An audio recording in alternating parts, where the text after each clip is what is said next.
성경 말씀 히브리서 12장 1절부터 10절까지의 말씀입니다.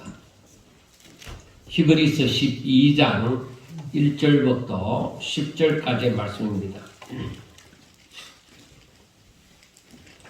이러므로 우리에게 구름같이 둘러싼 허다한 증인들이 있으니 모든 무거운 것과 얽매이기 쉬운 죄를 벗어버리고 인내로서 우리 앞에 당한 경주를 하며 믿음의 주여 또 온전하게 하시는 이 예수를 바라보자. 그는 그 앞에 있는 기쁨을 위하여 십자가를 참으사 부끄러움을 개의치 아니하시더니 하나님 보좌 우편에 앉으셨느니라. 너희가 피곤하여 낙심하지 않기 위하여 죄인들이 이같이 자기에게 거역한 일을 참으신 일을 생각하라. 너희가 죄와 싸우되 아직 피 흘리기까지는 대항하지 아니하고 또 아들들에게 권하는 것 같이 너희에게 권면하신 말씀도 잊었도다. 일렀으되 내 아들아 주의 징계하심을 경히 여기지 말며 그에게 꾸지람을 받을 때 낙심하지 말라. 주께서 그 사랑하시는 자를 징계하시고 그가 받아들이시는 아들마다 채찍질 하심이라 하였으니 너희가 참음은 징계를 받기 위함이라. 하나님이 아들과 같이 너희를 대우하시나니 어찌 아버지가 징계하지 않는 아들이 있으리요. 징계는 다 받는 것이거늘 너희에게 없으면 사생자여 친아들이 아니니라. 또 우리 육신의 아버지가 우리를 징계하여도 공경하였거든 하물며 모든 영의 아버지께 더욱 복종하며 살려 하지 않겠느냐. 그들은 잠시 자기의 뜻대로 우리를 징계하였거니와 오직 하나님은 우리의 유익을 위하여 그의 거룩하심에 참여하게 하시느니라. 아멘. 여러분, 우리가 예수님을 생각해 볼 때에 예수님은 성공한 인생을 사셨을까 아니면 실패한 인생을 사셨을까 하는 것입니다. 진짜 사람들이 어떻게 생각하는지 궁금합니다. 아무래도 하나님을 믿는 사람들은 예수님께서 실패했다 하면은 거부 반응이 생기니까 모두 다 성공을 했다고 하겠죠. 그러면은 예수님이 성공한 인생을 사셨다고 하면은 무엇 때문에 그 이유가 무엇이냐? 무엇 때문에 성공한 인생을 살았다고 생각하느냐? 혹은 예수님은 실패한 인생을 사셨다고 하면은 무엇 때문에 또 실패했다고 생각을 하느냐 하는 것이 굉장히 궁금합니다. 요한복음 6장에 보면은 오병이어의 기적을 체험한 사람들이 이제 예수님께로 다 모여들었습니다. 왜? 그와 같이 놀라운 일을 세상에서 볼 일이 없는 것이죠. 그런데 저들은 깜짝 놀랄 일을 체험했단 말이에요. 그러니까 예수님을 찾아서 전부 다 다가온 것입니다. 그런데 그때 예수님께서 어려운 말씀을 했습니다. 그래서 사람들이 이걸 이해하지 못하겠다 그렇게 생각을 하고 있던 차에 예수님께서 마지막으로 결론적으로 그 말씀을 하시는 것이 요한복음 6장 53절부터 58절에 이르는 말씀인데 여러분들에게도 한번 읽어드리겠습니다. 예수께서 이르시되 내가 진실로 진실로 너희에게 이르노니 인자의 살을 먹지 아니하고 인자의 피를 마시지 아니하면 너희 속에 생명이 없느니라.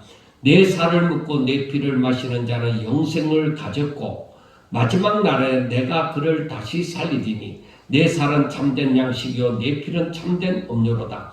내 살을 먹고 내 피를 마시는 자는 내 안에 거하고 나도 그의 안에 거하나니 살아계신 아버지께서 나를 보내심에 내가 아버지로 말미암아 사는 것 같이 나를 먹는 그 사람도 나로 말미암아 살리라. 이것은 하늘에서 내려온 떡이니 조상들이 먹고도 죽은 그것과 같지 아니하여 이 떡을 먹는 자는 영원히 살리라. 그러니까 그 당시에 우리는 이 말씀을 성찬식 때도 봉독하고 또 설교도 듣고 하다 보니까 이 말씀이 크게 거부 반응이 오지 않는다고 생각하지만은 그 당시의 사람들은 이 말을 들었을 때 도대체 저 사람이 무슨 소리를 하느냐? 자기 살을 먹고 자기 피를 마신다느니 이게 무슨 의미냐? 그렇게 생각을 당연히 할 것입니다. 그래서 예수님의 제자들도 이 말씀은 어렵도다. 누가 이 말씀을 들을 수 있겠느냐 그렇게 말을 했습니다. 도저히 인간의 생각에서는 이 말씀을 이해하기가 힘든다는 거예요. 그래서 그 밑에 66절에 보면 이런 말씀을 합니다. 그때부터 그의 제자 중에서 많은 사람이 떠나가고 다시 그와 함께 다니지 아니하더라. 예수님에게서 예수님은 아주 귀한 말씀, 영생의 말씀을 해주셨습니다. 그런데 사람들은 아무리 귀한 말씀이라도 사람이 곁에 있어야 되는데 사람들은 다 떠나버렸습니다. 우리가 생각할 때 무엇이라고 생각하겠습니까? 예수님이 지금까지 잘 오셨는데 끝까지 좀 잘하시지 왜 하필이면 이 어려운 말씀을 해갖고 사람들이 다 떠나도록 하느냐는 것입니다. 예수님은 복음 전하러 오셨지 않느냐, 사람들을 구원하러 오셨지 않느냐, 메시아로 오셨지 않느냐. 그런데 사람이 다 떠나고 난 다음에 메시아가 무슨 필요가 있느냐. 아무도 이 메시아이신 예수님을 따르지 않으면 무슨 소용이 있느냐. 사람들은 그렇게 말을 할 수 있습니다. 그래서 예수님도 사람들이 다 떠나고 나니까 제자들에게 얘기합니다. 남아있는 제자들에게 야, 너희도 가려느냐 하고 물었습니다. 그 정도로 사람들이 다 떠나버린 거예요.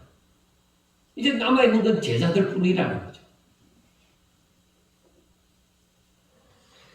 이렇게 보면은 예수님은 성공한 인생을 살았겠느냐 이 말이에요. 성공한 인생을 살았다고 말을 할 수 있겠느냐는 것입니다. 대제사장이 보낸 사람들에게 예수님이 잡혀갔을 때에 예수님의 제자들도 다 떠났습니다. 베드로도 멀찍이 뒤따라가다가 나중에는 예수님을 3번이나 모른다고, 나는 그 사람 모른다고, 나하고 상관이 없는 사람이라 3번이나 부인하여 버렸습니다. 정말 이건 놀라운 일이죠. 자, 수제자 베드로도 예수님을 부인하는 지경에 이르렀습니다. 그런데 오늘날 우리들이 흔히 부르는 사명이라는 노래가 있습니다. 사명이라는 노래 제가 막 잘 부르면 불러드릴 텐데 못 불러서 가사만 한번 세게 보도록 하겠습니다. 주님이 홀로 가신 그 길 나도 따라가오. 모든 물과 피를 흘리신 그 길을 나도 가오. 험한 산도 나는 괜찮소. 바다 끝이라도 나는 괜찮소. 죽어가는 저들을 위해 나를 버리길 바라오. 아버지 나를 보내주어 나는 달려가겠소. 목숨도 아끼지 않겠소. 나를 보내주어 하는 가사가 있습니다. 여기에서 이 노래에서도 나왔지만은 주님이 홀로 가신 길. 아무도 그건 감당할 수 없는 길이죠. 그리고 이건 죽음의 길이죠. 십자가의 길이죠. 그런데 그 예수님 당시의 사람이 아닌 오늘날 사람들이 자신들도 이 길을 가겠다고 이렇게 선언을 하는 것입니다. 이 길을 걸어가는데 자신을 버리고 목숨도 아끼지 않고 가겠다고 합니다. 하나님께서 자신을 보내달라고 하는 그러한 노래입니다. 물론 감정에 치우쳐서 이 노래를 정말 아픔을 가지고 부를 수 있습니다. 그런데 과연 오늘날 사람들이 이 길을 이렇게 걸어가겠느냐는 것입니다. 제가 그랬잖아요.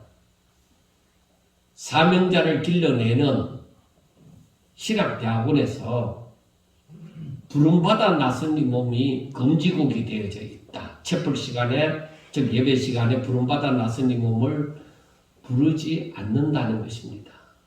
왜? 그 길 가기 싫다는 얘기죠.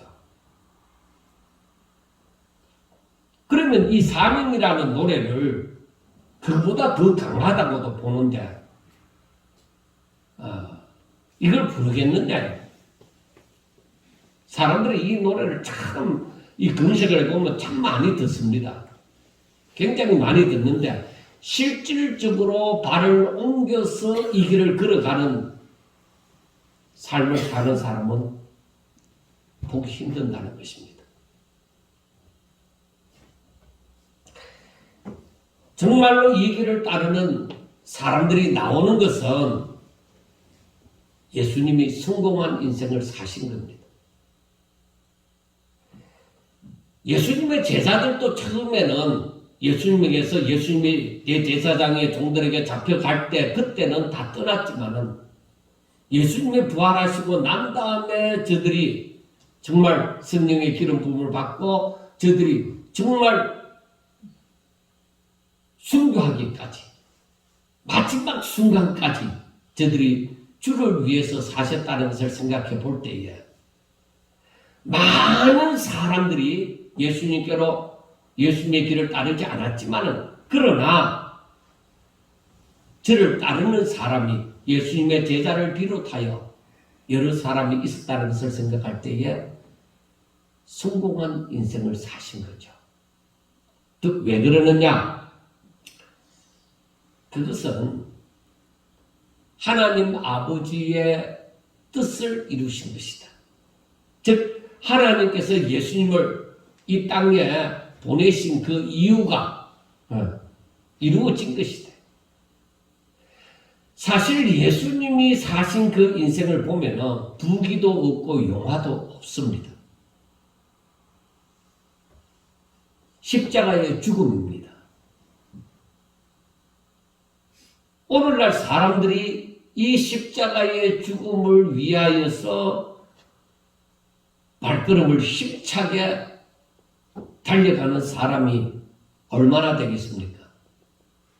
수많은 사람들이 하나님을 믿는다 하면서 주의 일을 한다고 하면서 합니다.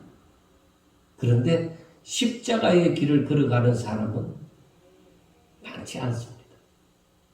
절대적으로 저는 많지 않다고 봅니다. 이미 예수님께서 이렇게 되리라는 것을 예수님께서 이미 보여주신 거예요. 보여주신 거예요. 그래서 하나님의 말씀을 누가 듣든지 안 듣든지 간에 그대로 증거되어져야만 하는 것입니다. 그러면은 성령님께서, 즉 성령 하나님께서 각 사람의 마음에 역사하사 돌아올 사람은 다 돌아오고 이 길을 걸을 사람은 걷게 되는 것입니다.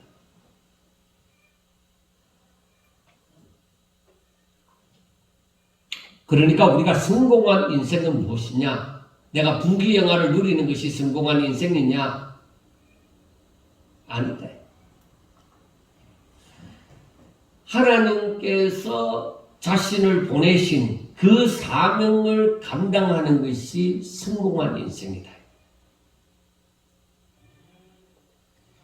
그걸 이루지 아니하고서 자신이 성공한 인생을 살았다. 이만하면 잘 살지 않았느냐? 아니. 우리 보통 목회자들이 뭐 장로님들하고 모여갖고 얘기를 하면서 우리 장로님은 굉장히 진짜 예수 믿고 복 받아서 잘 되었습니다. 어느 아들이 뭐 음악 박사고 어느 아들이 대기업의 간부이고 어느 누구는 뭐 남편이 변호사고 그래 자녀들이 이렇게 전부 다 박사님입니다. 전부 다 잘 삽니다. 그것 가지고 예수님을 잘 믿었다 판단하기는 이르다. 왜? 그렇게 되는 것은 하나님 안 믿는 사람들도 그렇게 됩니다. 하나님 안 믿는 사람은 전부 못 살고 박사도 못 되고 대기업에 들어갈 간부도 되지 못하고 아닙니다. 안 믿는 사람들이 더 잘 되는 경우도 많습니다. 중요한 것은 정말로 성공한 인생을 살았다고 하는 것은 다른 거 아닙니다. 자신만 아니라 그 자녀들이 주를 위해서는 온전히 자신을 바쳐 정말 살아가는 사람들입니다. 오직 믿음으로 살아가는 사람들입니다. 어떤 자식은 너무나도 힘든 가정에 시집을 가서 살지만은 정말 주를 위해서는 최선을 다합니다. 그런 얘기가 들려줘야 되겠죠. 어떤 사람은 부자가 되어졌지만은 정말 너무너무 겸손하고 주를 섬기는 일에 타의 모범이 됩니다. 그렇게 말이 나와줘야 되겠죠. 적어도 우리 자신이 하나님 앞에 버려지고 그 후손이 아버지, 어머니, 저는 아버지, 어머니가 세상에서 잘 살 수 있도록 제가 보필은 하지 못한다 하더라도 제가 최선을 다하겠습니다. 제가 엄마, 아버지의 기쁨이 무엇인지 압니다. 그래서 오직 주를 위해서 제가 최선을 다하여 살겠습니다. 가난할지라도, 남들보다 못 배웠다 할지라도, 막노동을 한다고 할지라도 오직 믿음으로 살겠습니다. 그런 얘기가 나오면은 정말 자식을 안고 등을 두드려주고 이쁘다고 안아주어야 되죠.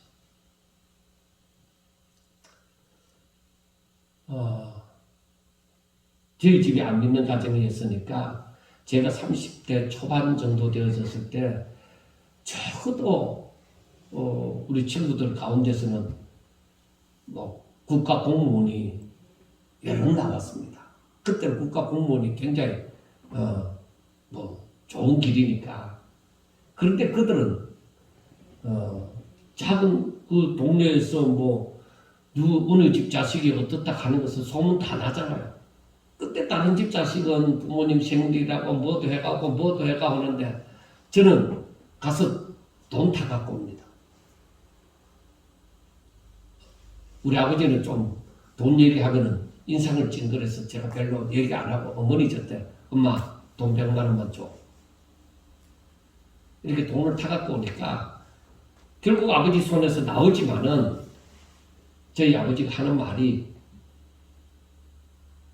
야 이놈아 다른 집의 자식은 네 나이에 다 부모님 생일이라고 뭐도 해주고 집도 사고 뭐도 하는데 너는 그 나이가 되도록 자식 놓고 살면서 그 나이가 되도록 아직까지 부모한테 손 벌리냐. 그 얘기를 들었을 때에 제 마음은 찢어질 듯이 아파요. 진짜. 하나님이 아니라면 저도 가는 길을 다 포기하고 돈 벌고 싶었어요. 그런 세월을 제가 거의 반 이상을 살았던 거죠. 근데 제가 바라는 바는 그게 아니에요. 나 하나님 좀 잘 믿었으면 좋겠다. 나 하나님 좀 잘 알았으면 좋겠다. 그리고 누구보다도 하나님을 더 잘 알고 싶었고 하나님의 마음에 합한 그런 삶을 살고 싶었지요. 그런데 그게 쉽게 안 되잖아요. 그래서 무척이나 괴로워서 제 인생에 한 두세 번 정도는 나 목사 그만해도 될까? 다른 길로 가도 될까? 그런 생각이 길게도 아니고 짧게 한 두세 번 정도는 제 인생에서 있었던 것 같아요. 그런데 저는 절대로 이 길 말고는 다른 길로 갈 수 없다는 그런 마음이 제 가운데 깊이 새겨져 있었습니다. 그래서 지금까지 온 거죠. 그런데 지금까지 오고 나서도 제가 바라는 것은 내가 성공한 인생을 살았다고 내 스스로 자부하면서 살아갈 수 있는 것은 무엇일까? 그건 다른 거 없어요. 하나님이 내게 충만함. 하나님의 것으로 신령한 것으로 내게 충만해지는 것. 그게 바로 내가 성공한 인생을 살았다. 그렇게 얘기를 할 수 있는 것이죠. 그래서 자식들에게도 그렇게 얘기합니다. 너희들에게 하나님 없으면 끝이야. 하나님 없는 삶은 끝이야. 우리 너희들 잘 살아도 나하고 상관없어. 하나님 잘 믿어야 돼. 하고 얘기를 하는 것입니다. 왜 그러냐? 여러분, 하나님을 믿는 사람들은 다 하나님께로부터 보냄을 받은 자라고 얘기합니다. 하나님께로부터 보냄을 받은 자는 다 경주하는 자라고 얘기를 합니다. 그래서 사도 바울이 빌립보서 3장 13절부터 14절에 형제들아 나는 아직 내가 잡은 줄로 여기지 아니하고 오직 한 일 즉 뒤에 있는 것을 잊어버리고 앞에 있는 것을 잡으려고 표대를 향하여 그리스도 예수 안에서 하나님이 위에서 부르신 부름의 상을 위하여 달려가노라. 이게 이 말을 할 때가 이미 바울이 이 복음 전도자의 삶을 어느 정도 살았을 때란 말이에요. 그런데도 그때도 나는 열심히 달려가노라고 얘기를 했습니다. 이 말은 옛사람의 모습은 벗어버리고 즉 하나님을 잘 알지 못하고 세상을 향하던 나의 욕망과 거짓으로부터 말미암은 습성은 다 벗어버리라는 것입니다. 그리고 오직 나를 온전케 하시는 예수만 바라보고 달려가라는 것입니다. 삶을 살아가라는 것입니다. 여러분, 이렇게 살아가면은 그러면 모든 문제가 해결되어지냐? 그렇지 않습니다. 예수 믿고 살다 보면은 근심, 걱정, 염려, 세상으로부터 다가오는 미혹, 그리고 주변의 사람들이 나를 향해서 손가락질 하는 거, 저놈은 인생을 저렇게 산다. 그걸 비방하는 거죠. 그런 건 많이 있습니다. 그러나 그 모든 것을 다 떨쳐버리고 오직 하나님의 뜻, 너희들에게는 이 뜻이 없어. 그런데 내게는 하나님의 뜻이 있어. 그 뜻 이루기 위해서 오직 예수님처럼 십자가의 고통을 참으시고 승리하신 그 예수님처럼 그 예수님을 본받아서 내가 인내하면서 결국은 내가 승리하리라 하는 마음으로 살아가야만 되는 것이죠. 그래서 우리가 어떤 면을 보아서 예수님보다 나은 면이 어디 있습니까? 예수님은 완전하신 분이신데 예수님보다 나은 면이 없습니다. 그런데 예수님이 그렇게 사셨다고 하면은 우리는 더욱더 그러해야 되어지지 않겠느냐는 거예요. 그런데 히브리서 기자가 오늘 본문 4절에서 말하기를 너희가 죄와 싸우되 아직 피 흘리기까지는 대항하지 아니하고 하고 말씀을 합니다. 그러니까 너희들이 아무리 어렵고 힘들다고 해도 예수님처럼 십자가에 못 박히는 일은 아직까지 없다는 말입니다. 당시에 그리스도인들이 제가 이미 히브리서를 할 때 처음에 말씀을 했지만은 로마 정부나 유대인들로부터 많은 어려움 가운데 처하게 되어졌습니다. 그런데 너희들이 아직 피 흘려 죽는 그런 일도 없는데 그러한 어려움 때문에 너희들이 시험에 들어서 갈등을 느끼면 안 된다는 것입니다. 하나님을 알지 못하는 사람들로부터 혹은 정부로부터 받는 그 핍박과 고난도 하나님 편에서 볼 때는 하나님의 해초리와 책망이라는 것입니다. 저놈들이 나빠서 저놈들이 나쁜 놈인데 나를 죄 없는 나를 이렇게 힘들게 한다 할 때도 그것만 미워하고 나빠할 것이 아니라 하나님의 뜻이 있겠지.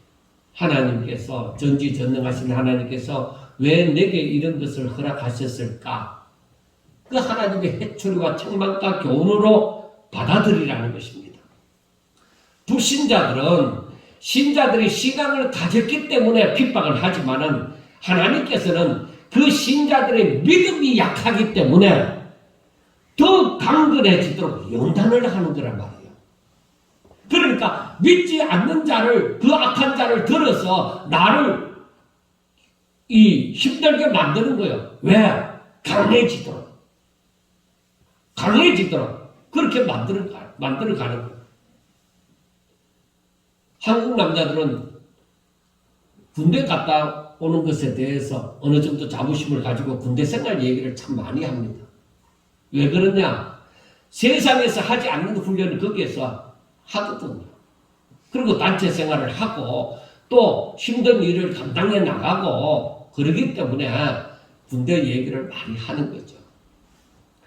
하나님께서는 우리로 하여금 이렇게 악한 자들을 들어서서 나에게 핍박과 환난과 이러한 고난을 맞이하게 함으로 말미암아서 내가 그걸 감당해내면서 결국에는 내가 하나님의 사람의 모습을 갖추어 갈 수 있도록 하시는 그 연단이다. 연단 때문에 그렇게 하신다 이 말입니다. 그래서 우리 하나님을 믿는 사람들은 이러한 일들을, 주의 질책을 내가 무시하거나 경멸해서도 안 됩니다. 다른 사람들은 내가 어려움을 당할 때에 그래 치까짓게 해보니까 뭐 별 거 있나, 뭐 진짜 별 수 없지, 그러면서 쉽게 무시하고 쉽게도 마음에 아픔을 주는 그런 말들을 할 수가 있습니다. 그러나 여러분, 하나님께서 내가 정말로 하나님의 뜻대로 산다고 하면은 하나님께서 다 하시는 것입니다. 그것 때문에 시험에 들 일이 없습니다. 그래서 고난을 가볍게 여기는 사람은 하나님을 가볍게 여기는 것이며 따라서 자기의 죄도 가볍게 여기는 자입니다. 또한 하나님의 백성은 질책을 받을 때, 징계를 받을 때 절대로 나약해져서는 안 됩니다. 하나님의 진노의 열매로 인한 고난이라 할지라도 이것은 하나님의 자기 백성에게 대한 아버지의 그 사랑과 관심의 증거가 된다. 그래서 이 성경에도 나오지만은 징계받는다는 것은 모두가 다 징계받는 자들. 하나님의 자녀라면 다 하나님께로부터 징계를 받는 자다. 징계가 없으면 사생자고, 징계가 없으면 참아들이 아니다는 거. 우리가 잠언서 3장 11절과 12절을 이 히브리스 기자는 인용해서 말을 합니다. 거기 보면은 5절 중간에서부터 보면은 내 아들아 주의 징계하심을 경히 여기지 말며 그의 꾸지람을 받을 때 낙심하지 말라. 주께서 그 사랑하시는 자를 징계하시고 그가 받아들이시는 아들마다 채찍질하심이라 하고 말씀을 했습니다. 그리고 여기에 말씀을 인용하여 보면은 징계받을 때마다 잘 참아내라. 끝까지 잘 감당을 해내라는 거예요. 그 징계를. 여러분들이요, 하나님께로부터 징계를 받을 때 어떻게 힘들지 않는 사람이 어디 있습니까? 다 힘듭니다. 그러나 만물을 창조하시고 또한 그 뜻대로 주관하시고 통치하시는 하나님을 인식할 때 우리가 낙심할 수가 없습니다. 하나님께서 출애굽한 이스라엘 백성들을 왜 40년 동안이나 광야 생활을 하게 하셨습니까? 우리가 잘 알고 있는 것은 그들이 불순종했기 때문이다 하는 것을 알고 있습니다. 그러나 그것보다 앞서서 하나님께서 왜 저들을 40년 동안이나 광야 생활을 하게 했느냐면은 불순종했기 때문에 벌을 내리시는 것이 아니라 저들을 하나님의 약속의 땅 가나안을 기업으로 얻도록 만들기 위해서 40년 동안에 그 믿음 가질 수 있도록 그 하나님의 명령에 대해서 순종할 수 있도록 만들기 위해서 그렇게 광야에서 40년 동안이나 생활하도록 만드셨다는 것입니다. 불순종에 대한 보응이라기보다는 이 가나안 땅을 기업으로 얻기 위한 연단이다 이 말이에요. 그래서 우리는 잘 아셔야 됩니다. 우리가 설사 잘못하여서 하나님 앞에 징계를 받는다 할지라도 하나님의 징계는 내가 잘못한 것으로 인하여 왔다고 할지라도 하나님께서 왜 이렇게 내게 징계하셨느냐, 나로 하여금 하나님의 약속을 누리는 사람, 하나님의 자녀로 삼기 위하여, 하나님의 신령한 복을 누리도록 하기 위하여서 나에게 이렇게 징계를 하신다는 먼발치에 있는 그 하나님의 뜻을 우리는 분명하게 아셔야만 하는 것입니다.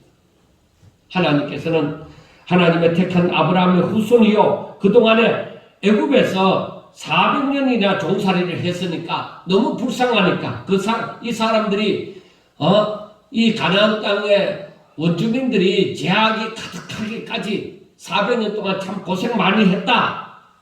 그런데 믿음이 없어 부족하고 연약하구나. 그렇지만 어떻게 하겠나. 너무 그동안에 고생 많이 했는데 동정식으로 하나님께서 저들에게 가나안 땅을 거저 주시지 않았습니다.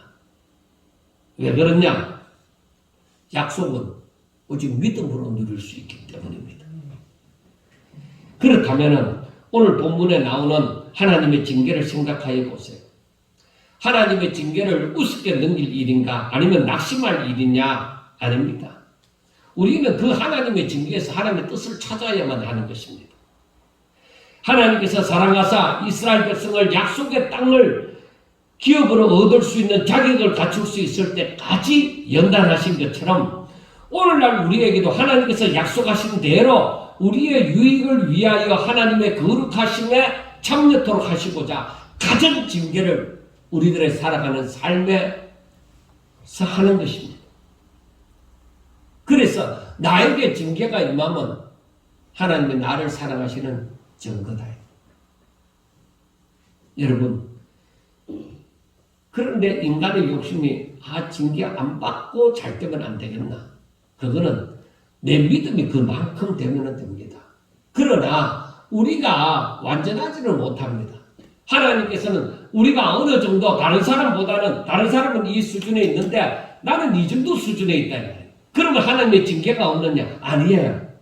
하나님은 여기서 더 깊은, 더 나은 믿음을 가지고 더 깊은 세계로 하나님과 더욱더 가까이서 친밀하게 교제할 수 있도록 하기 위하여 또 그에 합당한 징계를 하시는 거예요. 그 다른 말로 바꾸면 연단을 하신다 이 말이에요. 그래서 우리가 정말로 이러한 징계에 대해서 생각해야 되는 것이 하나님을 믿지 않는 사람은 멸망입니다.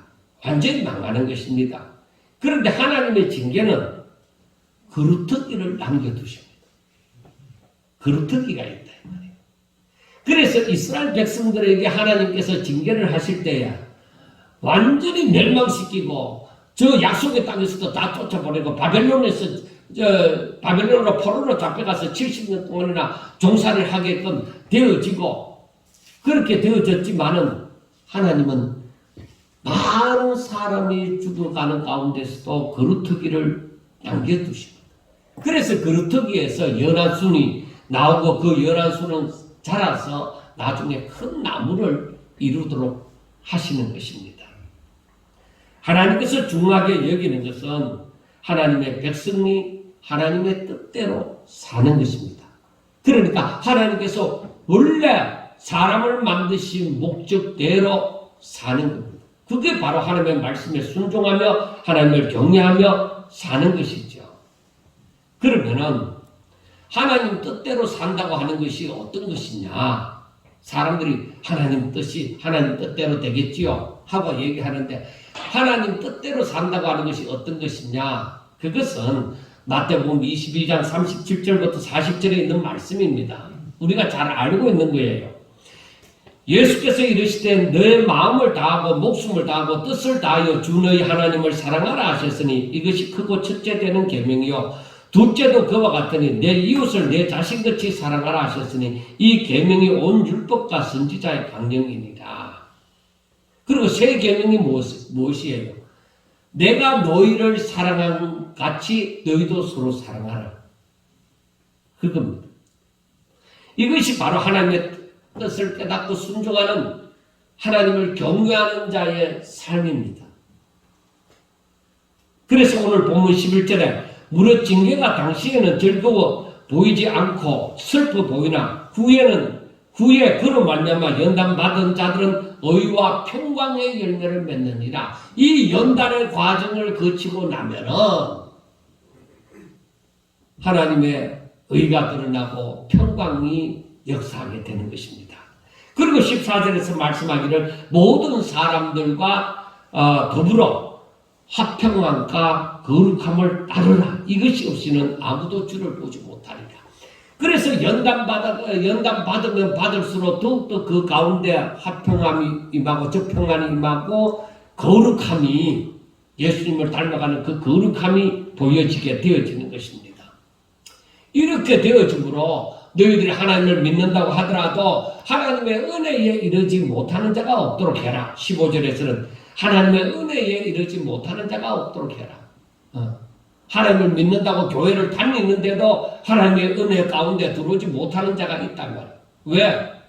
하나님의 음성이 들릴 때 자기 마음을 강박하게 함으로 하나님의 말씀을 듣지 않고 교회를 다니더라도 전부 자기 생각과 자기 판단대로 살아가고 있으니까 이러는 사람들이 없도록 해라. 그 다음에 썸뿌리가 나서 괴롭게 하여 많은 사람이 이로 말미암아 더럽게 되지 않도록 해라.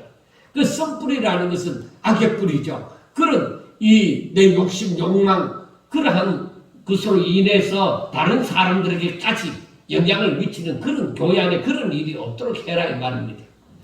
그 다음에 17절에서는 음행하는 자와 혹 한 그릇 음식을 위하여 장자의 명분을 판 에스와 같이 망령된 자가 없도록 하라. 그러니까 이 말은 신령한 것을 가지고 세상의 것과 하고 바꾸어 버리는, 그러니까 정말로 신령한 것이 자신에게 주어지는데도 세상의 것을 얻기 위하여서 에서처럼 팥죽 한 그릇을 얻기 위하여서 장자의 축복을 팔아버리는 그런 짓을 하는 자가 없도록 하라는 것입니다.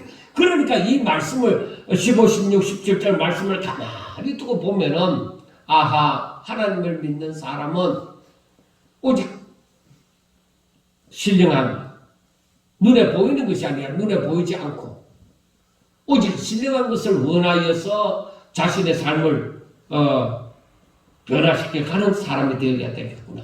그러니까 이 모습들은 결국에 뭐야?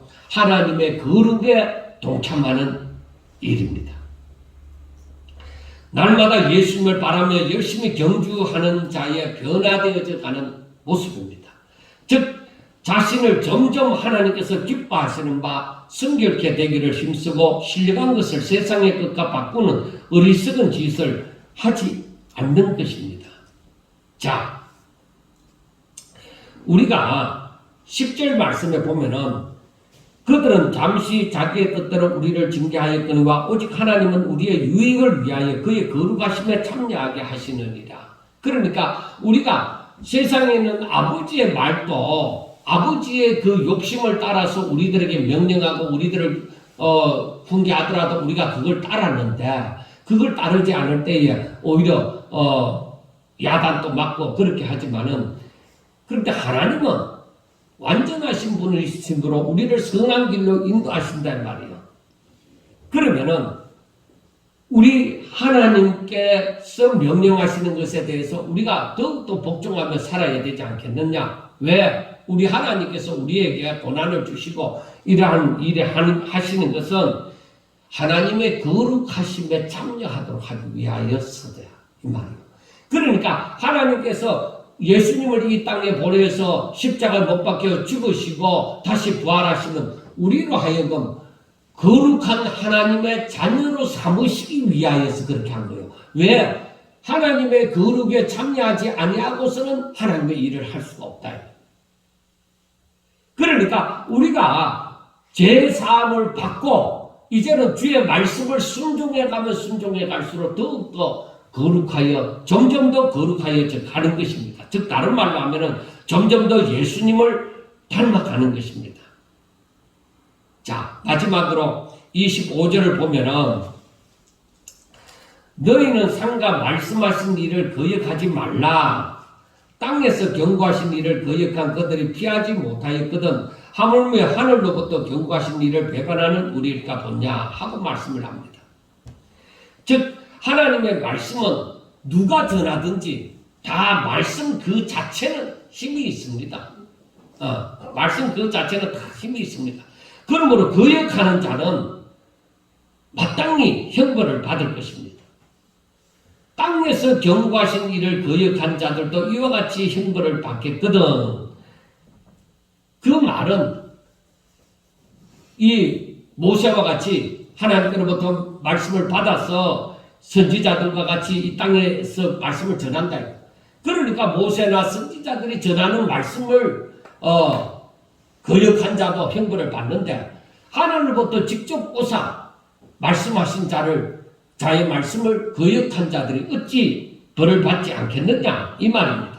그러나 중요한 것은 하나님께서 이렇게 말씀하심으로 말미암아 우리를 두렵게 만들어서 감히 하나님 앞에 나오지 못하게 하기 위하여서 이 말씀을 하는 것이 아니라 그만큼 우리 하나님께서 주신 말씀은 중요하다는 것입니다. 그러니까 하나님의 말씀을 믿고 순종하라는 의미입니다. 그래서 28절에 말씀하기를 그러므로 우리가 흔들리지 않는 나라를 받았은즉 은혜를 받자. 이런 말미암아 경건함과 두려움으로 하나님을 기쁘시게 섬길지니 하고 말씀을 합니다. 자, 히브리서 기자가 이 히브리서 12장에서 말씀하고 있는 것은 너희들이 이 세상에서 로마 정부나 유대인들로부터 많은 핍박을 받고 어려움을 당하지 않느냐. 그러나 그것이 뭐 별거 아니다 이런 말이 아니다. 그것은 그 어려움을 당하지만은 정말 그 예수님을 바라봐라. 우리를 구원하시기 위하여서 정말 가진 수욕과 그 부끄러움과 그 모든 고통을 다 참으시고 결국에는 승리하시지 않았느냐. 우리를 위하여 십자가 못 박히신 그 주님을 생각하고 그 주님을 바라보고 우리가 이 세상에서 당하는 모든 환난과 그 고통을 잘 참으라. 인내함으로써 잘 참고 결국에 하나님께서 우리에게 약속하신 나라를 우리가 물려받자. 바로 그 말입니다. 그래서 이 유대교에서 기독교로 넘어온 사람들이 다시 유대교로 넘어가고자 할 때에 아니다. 너희들이 지금 믿는 이 기독교가 진정한 하나님을 잘 믿는 종교이다 하는 것을 얘기해 줍니다. 여기에 길이 있고 여기에 구원이 있다 하는 것을 확실하게 얘기를 해주는 것입니다. 그래서 우리가 이 말씀을 보면은 너희가 흔들리지 않는 나라를 받았다. 변함없는 확실한 나라를 너희들이 받았으니 그러니까 너희들이 이 말씀 위에 견고하게 서서 신앙생활을 똑바로 하라는 것입니다. 여러분 이제 우리가 한번 생각해 봅시다. 여러분들이 가지고 있는 믿음은 어떤 믿음입니까? 내 믿음은 어떤 믿음입니까? 내가 믿는 하나님은 어떤 하나님인가? 생각해 보셔야 됩니다. 세상은 하나님을 알지도 못할 뿐만 아니라 참 믿음을 소유하지도 못합니다.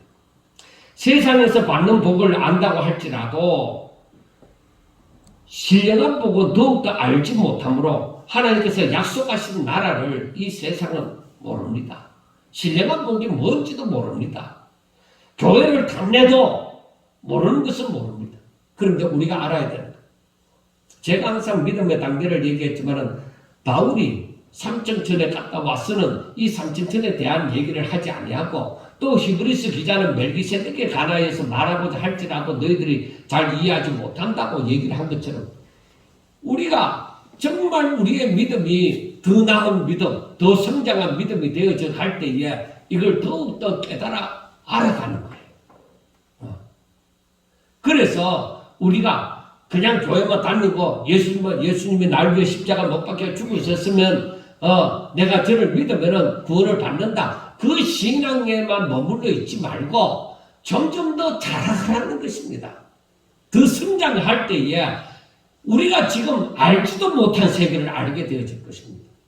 그 힘을 알게 되어질 것입니다.